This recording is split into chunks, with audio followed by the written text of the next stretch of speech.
So at first I was excited to see Tyrion with Danny this episode and, have her whole speech about breaking the wheel.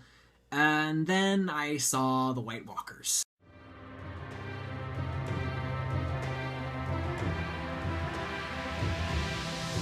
Hello folks, I'm back doing reviews for the last 3 episodes of Game of Thrones Season 5, but this time I will be doing them with spoilers. So, if you haven't read the books, stay clear right now because things will be spoiled for you. Today I will give you guys a quick summary of my thoughts and ideas about Episode 8 of Game of Thrones for the Season 5, and the episode, of course, was entitled Hardhome. And hopefully, if you want to hear more of my thoughts, you can tune into my 3-hour-long group discussion on James Johnson's channel with the Small Council this Wednesday, and I'll post a link to that in the description below. But first, let's get started on this discussion. So, first, Danny and Tyrion scenes. So, I have to say that I love the way they're playing up the parallel between Danny and Tyrion versus their respective fathers. The Mad King Aerys in Danny's case and Tywin Lannister in Tyrion's case. For those of you who didn't realize, Tywin was actually a good friend of Aerys's back in the day and actually acted as his advisor for a long time before things kind of turned sour. Aerys kind of went mad and Tywin became a bit of a backstabber, so yeah, things didn't really work out the best way for those two. But I love the fact that Danny and Tyrion approached each other in a very cautious manner and gradually warmed up to each other through discussing the apparent flaws of their respective fathers. So it looks like Tyrion will now be acting as Danny's advisor in a similar fashion as as his predecessor, really. At least for now, anyway. So let's just hope that they don't screw things up like their fathers did. Also, I thought it was very interesting to hear Tyrion say they might be able to sway the Tyrells to join Danny's cause, but, well, Marjorie and Loras's imprisonment aside, aren't they kind of in a marital union with the Lannisters? Yeah, just a little problem there, I thought, anyway. I also gotta say, I think this is the first time we have seen Danny openly acknowledge her desire to return to Westeros and rule. She really wants to go home hard. Hardhome.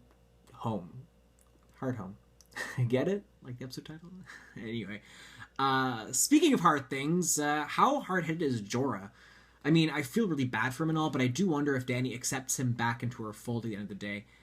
Especially when, the whole Sons of the Harpy thing happens, and more importantly, when Drogon shows up to steal the show, but I guess we'll find out when that all happens in the next couple of episodes. So, let's talk about another female badass in the form of Arya at Braavos. So, I really loved seeing Arya start to improve in her role as a faceless man, or as a faceless woman, but I was a bit surprised to see Arya still keep her own face as opposed to completely borrow somebody else's identity like in the books. Of course, perhaps they're saving that part for later, but it was still a pretty cool scene nonetheless, even without the, whole face-changing stuff.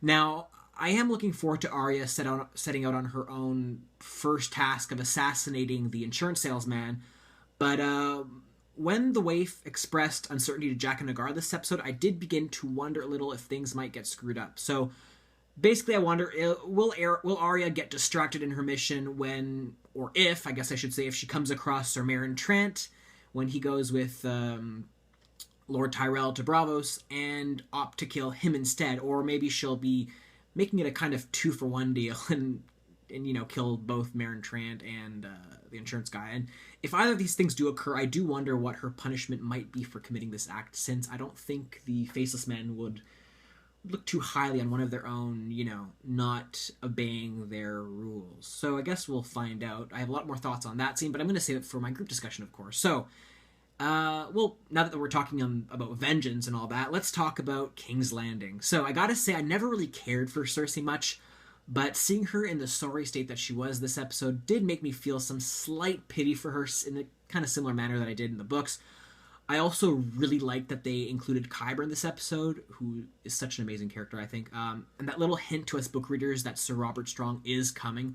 I also love the fact that they're kind of playing up that duality between Qyburn and the Sparrows. The Sparrows are so embedded in morality, in their faith, in their vision of what morality and good is. Whereas Qyburn is kind of like the complete opposite. He is the skeptic, scientist, takes things at face value rather than believing in the supernatural way of things, I guess. So I do love that they're playing that up. Also the fact that Cersei repeated her threats to that septa again this episode. What makes me think her words are going to be very, very prophetic. Cersei, like I said before, is going to kill that woman if she gets out. Well, when she gets out. And she's going to do a whole lot more.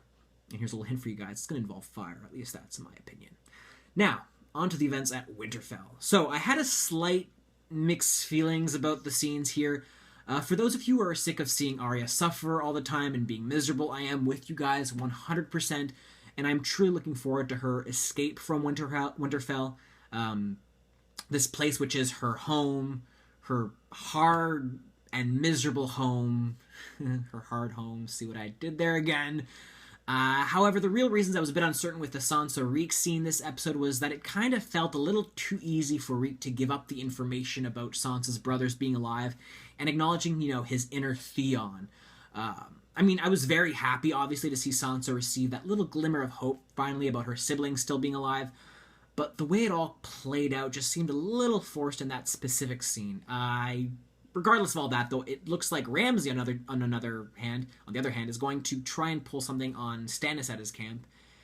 Now, I don't know what Ramsay's going to try to pull with his, 20 strongest or best men or whatever, but I do hope, in this case, Melisandre tortures this guy at the stake. I can't possibly imagine Ramsay successfully taking down Stannis of all people, so let's hope we get a little payback against the Boltons next episode, right?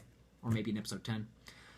As for events at Castle Black, I only have a few things to say for this episode. Well, us book readers have been going back and forth a lot, discussing the idea that Ollie, the little boy, might do the deed of stabbing Jon Snow in the back. I have always been a little pessimistic of that idea, especially after they made him out to seem so dislikable and make him appear like he has it out for Jon. That I felt it was almost too obvious, but today they painted him in a slightly better light, so who knows where they're going with that. I truly think his character was meant to throw us book readers for a loop, kinda, in deciding whether or not he would have a part to play in Jon Snow's assassination, and for now, I am still swaying towards the no side of things, especially given his talk with Sam. I'm still leaning towards Alistair Thorne being the real culprit of Jon Snow's potential, assassination, but again, I guess we'll see when episode 10 comes around, I assume.